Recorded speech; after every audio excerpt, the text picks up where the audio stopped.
Jay. So welcome everyone. Thanks everyone for coming. You can't lean on the columns. Except this one. There is one column you can't lean on. It's better not a special column. Yeah. Also, if possible, not to step on the tiles on the floor. So, because they are part of the artwork. So my name is Wendy Welch. I'm the director of the school. You might turn down this beautiful liturgic music. So, and as most of you know, Xane is one of our instructors, and I had asked Tara Nicholson, who had a show previous to Xane, and Xane to have a show in the gallery. And the idea is to showcase teachers who make art, because we're always familiar with the teachers and how they teach, but I thought this would be a really great opportunity to let people see what kind of things our instructors do. And so the minute I emailed Xane about having a show, he responded like within, I think, 5 seconds. Sure, and then that was like several months ago. And I've been waiting for years. Yeah, and he would never tell me what he was doing, but I knew it would be great. But it's just like I'd see him down here looking at things, and one of our instructors came in and talked about drywall. He says, I wish we can drywall the gallery. And Zane's, no, I need the walls as they are. So anyways, it's my pleasure to introduce Xane, who will be talking about his work. Thank you. And you feel free to interject at any time. Oh, and there'll be a quiz at the end of my lecture, and you'll be asking the questions. Okay, so there's just a couple of things. I really want to thank Wendy for the opportunity to do this, and it is a vote of confidence, but also a real opportunity for me to do this kind of work, which I really love doing. And I had 2 technicians, and one will be a little bit shy. He's in the room. He's over here in the stripes. Thank you for wearing stripes, Jay. He cut all my little black pieces here. I couldn't have done that unless I had help like that. And my friend, my shadow, Carl Youngblood, and he painted the purple wall over there. Now, is there anybody else? I think there is. Oh, Sarah. Well, she's, yeah, okay, of course I have to thank Sarah, but I'll get to that. I'll keep Sarah as a separate part. So I'll talk for maybe 2 hours, but you know, really, I'll only maybe talk for 15 minutes, because there is a limit to how long that you can stand there, and I really appreciate that. So. And I'm sorry to interrupt already, but I also would like to thank the CRD Arts Development, because they gave us a project grant for this. So. Thank you. Absolutely. Yeah. So my task was to respond to the gallery space, and welcome to my world, which is kind of a supernatural world, and it was just a really great opportunity to work in a space like this. So I made pieces that all did respond to the space, and one of the first things that I've been in the space many, many times, but one of the first things that I had to figure out how to deal with was this crazy window, and behind this window is a container with graffiti all over it. So I knew that I had to eliminate that and to deal with that somehow. So our friend Sarah Cowan, a fellow artist and a student of this school, and I said, Sarah, would you help me by making a piece for this window, and could I invite her to the exhibition to be a participant in the exhibition? And as you can see, it's very spectacular work. We decided I wanted her to do a vegetative piece in Islamic design, and obviously this is a geometric design here.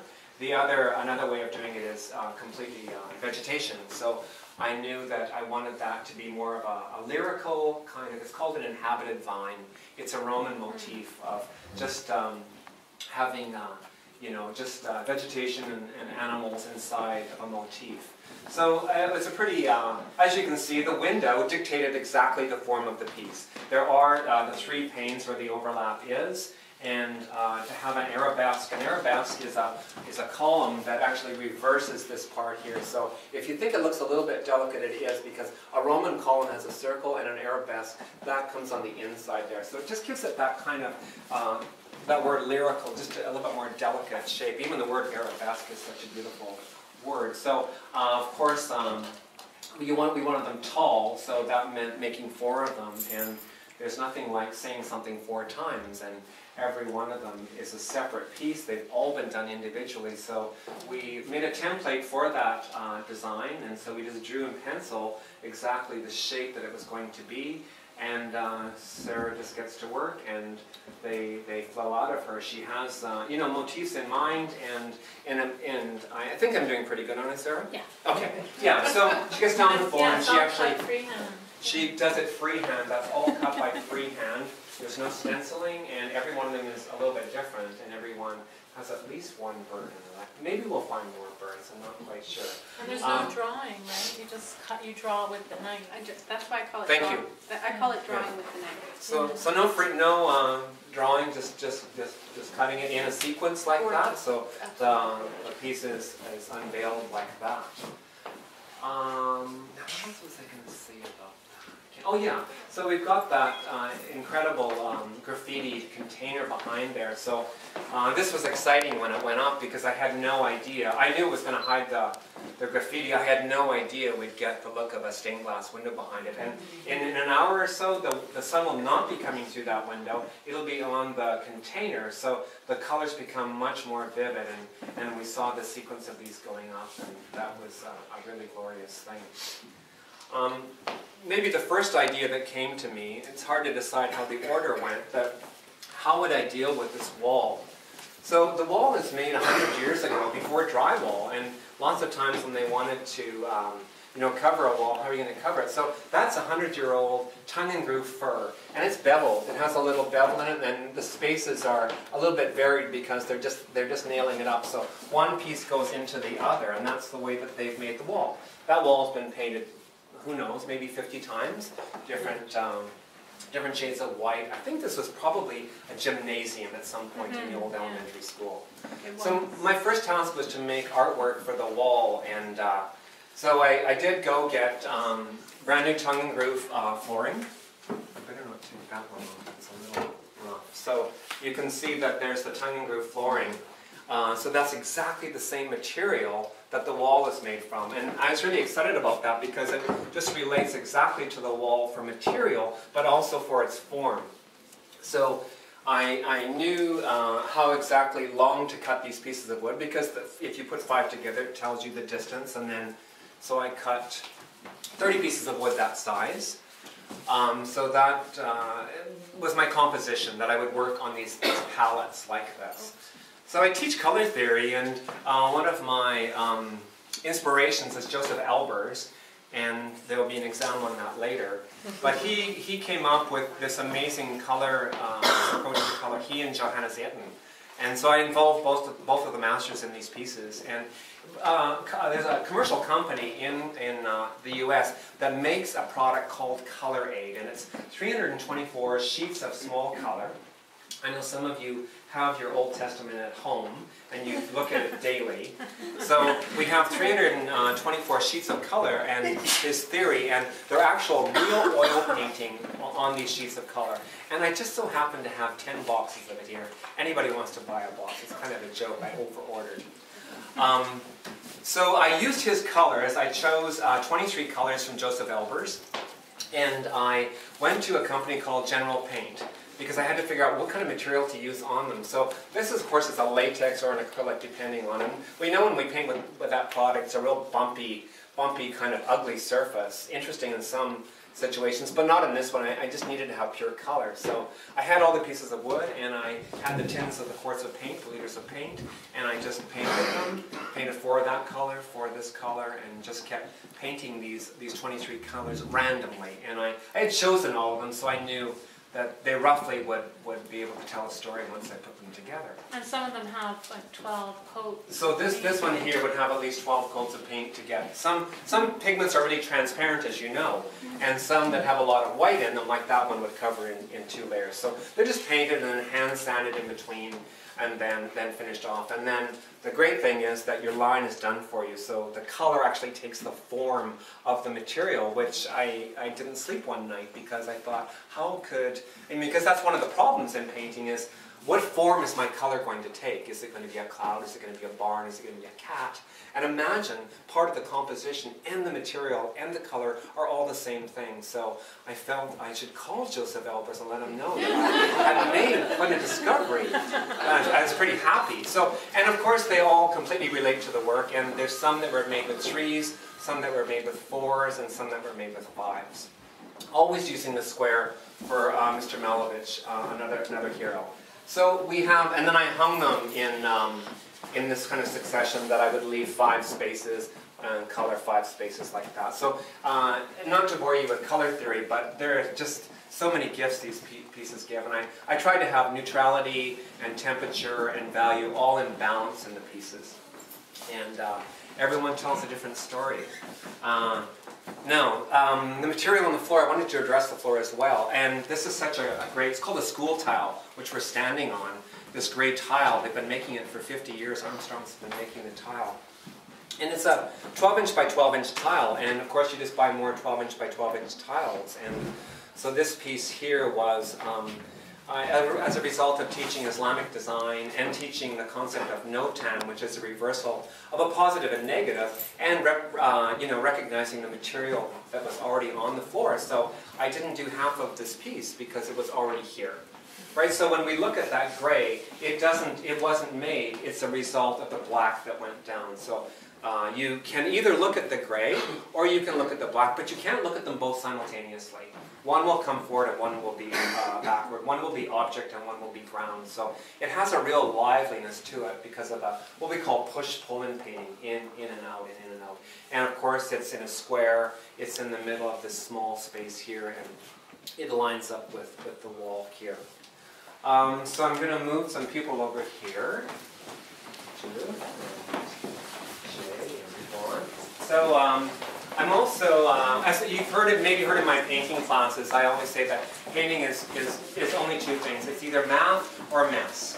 And those are the 2 edges of painting, that it can be completely mathematical like those pieces here, or it can be mess. It's one or the other. And mess is emotion, it's gesture, it's irrational as opposed to the real rational pieces. Well, we all have both sides, and I certainly do. And I like to paint this way sometimes. And so this painting would have been done by putting maybe 5 temperatures of blue on there. It's done in oil, so there'd be ultramarine and cobalt and phthalo and cerulean, all different temperatures of blue rubbed and pulled off. That's a turpentine burn there where I've sprayed turpentine off and pulled some of the paint off. And the marks on there are just, I know it looks like water, and I wasn't painting it as water. I just thought of them as colored gestures. That the idea of using a gesture we think of as a movement. So not only are they made with movement, but the choice of color is also gestural. I didn't really think about which color I wanted to use. So so we have the real beauty of this kind of real calm paint here, and then we have incredibly beautiful color, but the color is so ugly because it's so scummy and really has a real texture to it. So a real contrast between these bits here and that part of the painting. Of course I painted the back, the wall blue, because it's actually the most neutral color for that painting. If it hung on a white wall, it wouldn't look like that. So this is an extension of the background color. So I really wanted to think about how can I tie this painting into the space. So that was its marriage. And over here on this wall, this fantastic wall that is different from that one over there. So this is much easier to deal with stripe because it's horizontal.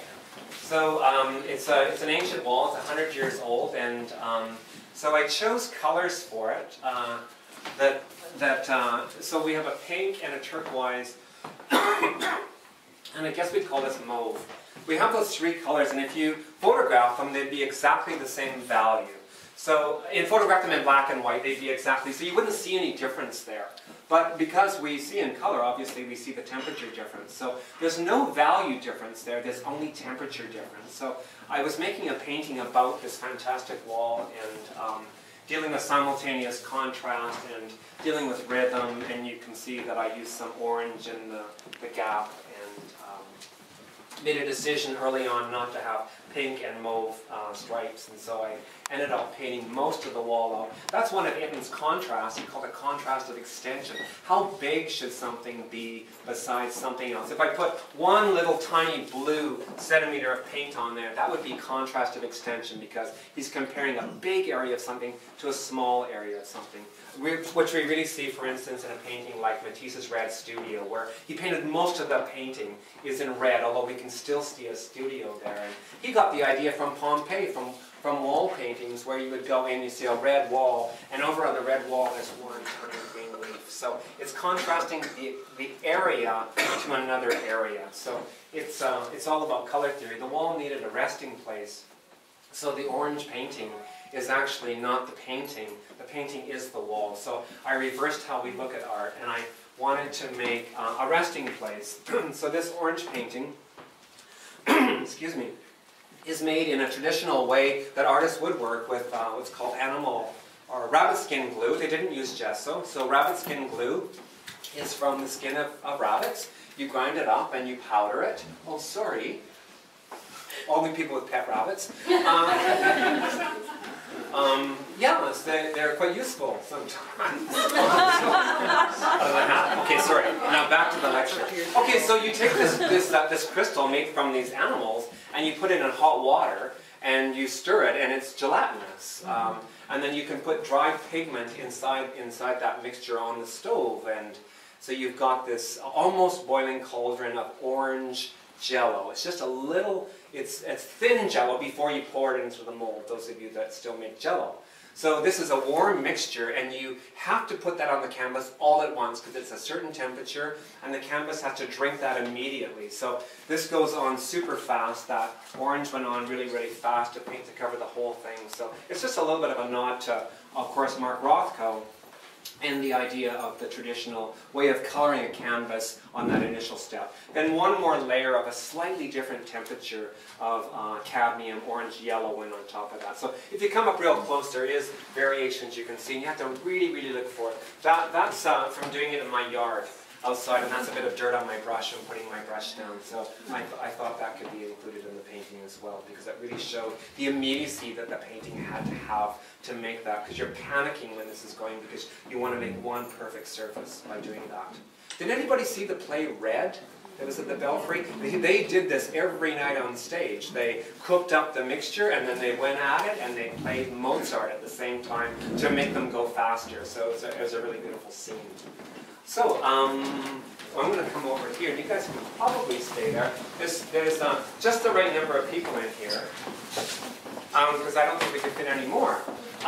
So my other response to the space was, many times I've come through these double doors, and thought about, right beside Terry is, could you touch the column, Terry? Just point out that. That's the original column from the space. So in reaction to this part of the gallery, I thought, what do you do with a lone pillar? Like, that is a really difficult element.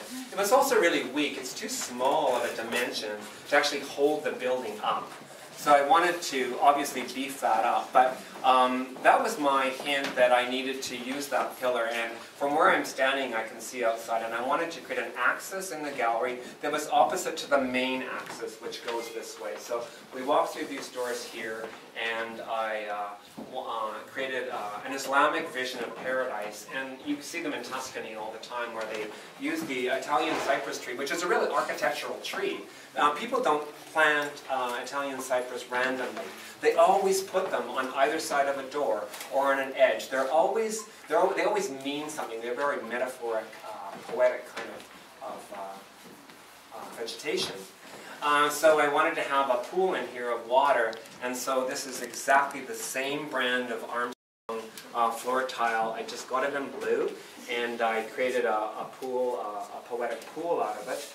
And used this is a Roman motif you see in mosaic to make something look like it's moving. And obviously they're squares, but they're set on an angle. As soon as there's an angle, there's movement. So it really does have the feeling of moving, and of course just contained in that rectangle kind of formalizes it. So you will have an opportunity to stand where I'm standing, and then I planted an Italian cypress tree in the lawn outside of the building, just to echo these trees here, and actually extends the axis of the building here. Kind of nice that the space is being held up by these weak little trees, because there's no way they could hold the space up. So they provide a really, really great contrast to that. When we got near the end of doing the exhibition, and Sarah and I and our friend Carl were all working together, Jay works in the days that he wasn't here, we realized, oh my goodness, we have to cover the windows as well, because it was a little vulgar looking out of here into that space there. So I said, Sarah, I don't know this you as a friend, but can you do something with the windows? And she said, yes, and she just went home and did it. So she did this in the last 3 days, these beautiful little pieces here. So it immediately changed the space. Did I? Oh, and my last thought was to deal with a very difficult idea, which is this 12 by 12 inch tile ceiling. So you can see that I cut exactly the same motif out of mat board and stapled it to the ceiling, which is a little bit weak as far as material goes, but I thought the idea was better than the execution, and I thought it was worthy of still being here, because when it wasn't up, it didn't feel right to me. I had to do something. If I would have had longer, there would have been gold leaf involved or something, right? But I didn't have time to do that. But I really wanted to say that's exactly the same scale as the tile below. And it actually creates a three-dimensional space like that, because as someone mentioned, it looks like heaven and earth. It looks like the firmament and the heavens like that, to repeat the two ideas. I think I said everything. I'm pretty sure I did. Okay, I'll take questions. Well, actually, I have something to say. Yes, please. So when Xane asked me if I would help, I said yes immediately, because I didn't actually really care what I did. I just wanted to work with Xane. And you know what? The best thing about this was spending the last week with you. Oh, we had so much fun together. Yes, we found out that we're like the best friends. Yeah. Well, one of the really remarkable things about the show is that every single piece in the gallery relates to the gallery space. So it's quite different from people having an exhibition in a gallery and hanging the paintings on the wall. So everything addresses the space. So the whole gallery becomes the work of art. And I do have a short quiz, just a one-question quiz for everyone. So what do you think the title means? The title of the show is called Paradise Lost. Anyone want to speculate on the meaning of that? When I came in a few days ago, what struck me was that the first panels there are 4 panels, and then suddenly we get into these black streaks. And I've been working on the whole pipeline and the destruction. So I read those as black tar sands kind of thing. And then I began to look at these false pillars and the whole notion of how we're covering up everything in our lives these days with artificial stuff. I read the stars as artificial stars, that kind of thing. So for me, that was Paradise Lost. That's good. Anyone else? I have a thought. I don't know if this came to me, but I was thinking about attentiveness to things that are kind of right in front of us, but we don't notice them. Like the paradise of the space, of this space in here, and what it offers, and what it brings to the work. That's very, very right? sweet. And Thank you. then losing that, and then bringing back that form of attentiveness to what's right in front of you, right? Which is what I think the exhibition does. Yeah, and then it becomes Paradise Found. Yeah, indeed. Uh-huh. I think of it as a play on words. We all want to be lost in paradise, Oh, that's good. and that's the way I feel about the show. Okay. Yeah, it is a space, especially if you come here when there's I think less also people, even though it's great, but it's a really contemplative space you can get lost in.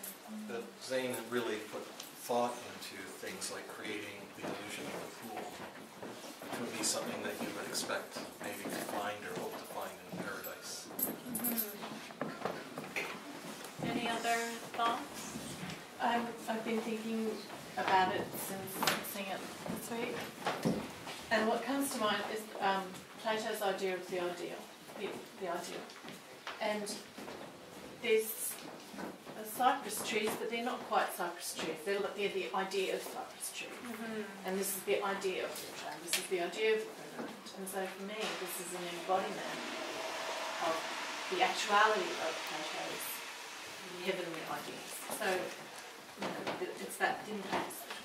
Yeah, well, that's good. Do you have any comments? Does anybody have an examination question for me?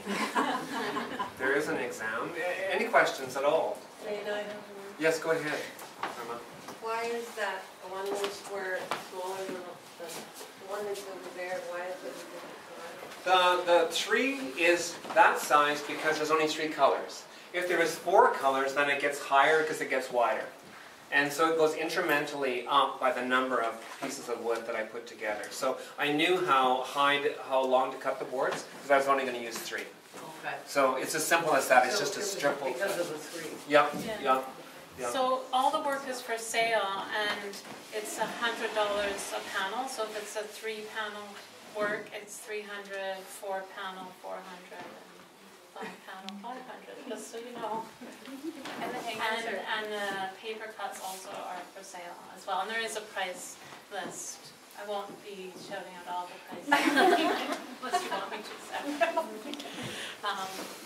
Why did you dedicate the show to Rachel? Thank you for asking me. And for any of you that know, there was a wonderful painter who lived in Victoria, and she lived back and forth between Victoria and Toronto over the last 10 years, and I had the privilege of knowing her through where I work, and I became very good friends with her. Her name is Rachel Berman, and she shows at the Ingraham Gallery in Toronto, and she's a lovely, lovely painter, and she passed away this week. So I actually I did a little dedication to Rachel Berman over here.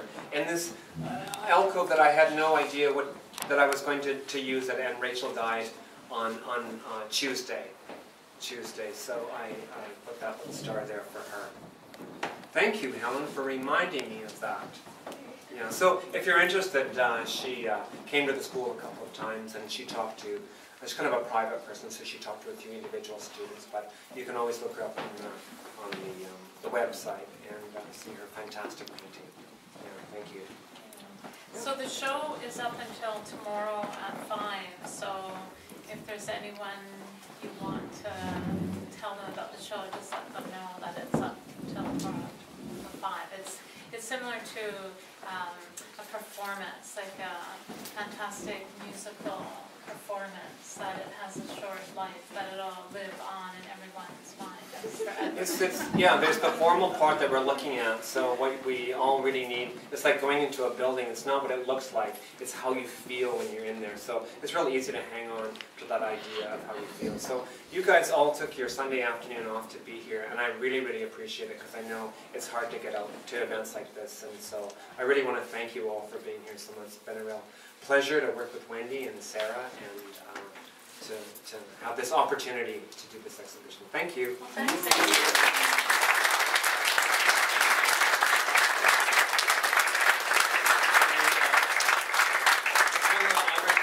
Kathleen Lane has made some fantastic punch here, and there's also an almond, an apricot with an almond inside it that you need to eat, and also an olive with lemon inside it that you need to eat with some punch. And there's tables and chairs outside if you want to hang out there.